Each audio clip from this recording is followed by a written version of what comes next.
అగ్రరాజ్యం అమెరికాలో బాగా గుర్తుపెట్టుకోండి ప్రజలారా. అగ్రరాజ్యం అమెరికాలో అక్రమ వలసదారులకి ఆ దేశ అధ్యక్షుడు ట్రంప్ బాగా గుర్తుపెట్టుకోండి. ట్రంప్ ఉచ్చబోయించాడు. అక్రమదారుల గుండెల్లో రైలు పరిగెత్తించింది.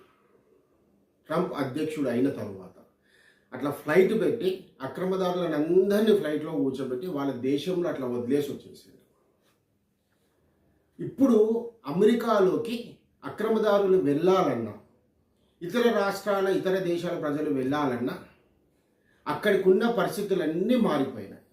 10,000 మందిని అట్లా తీసి ఇసిరిగొట్టిండు, తన్నిండు ముడ్డి పైన తన్నిండు. ఇంకా దాంట్లో అనుమానమే అక్కర్లేదు. ఇప్పుడు వెళ్ళమనండి చూస్తా అమెరికాకి. ఆ దేశ అధ్యక్షుడు చేసిన సాహసోపేతమైన నిర్ణయం.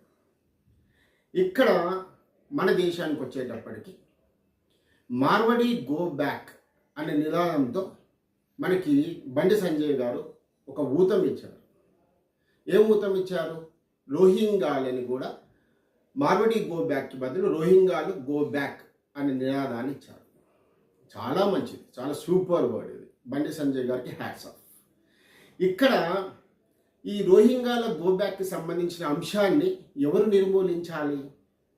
ఎవరిని వీళ్ళని వెలగొట్టాలి?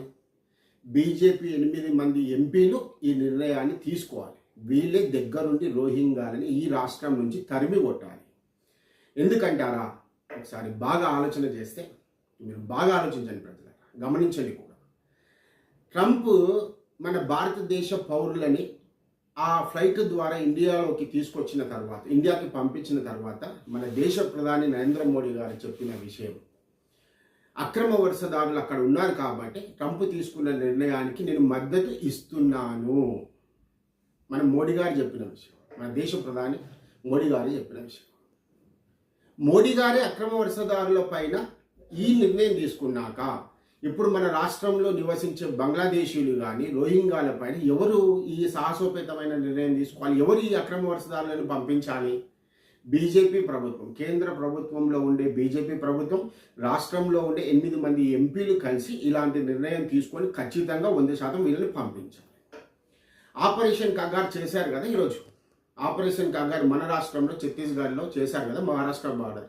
3 రాష్ట్రాల్లో ఆపరేషన్ కగార్ చేసి 100 మందిని తీసుకున్నారు కదా, తీసేసుకున్నారు కదా 100 మందిని నక్సలైట్లని. ఉద్యమానికి 1600 కోట్లు ఇచ్చి నక్సలైట్లు లేని దేశాన్ని మేము నిర్మాణం చేస్తామని చెప్పారు కదా.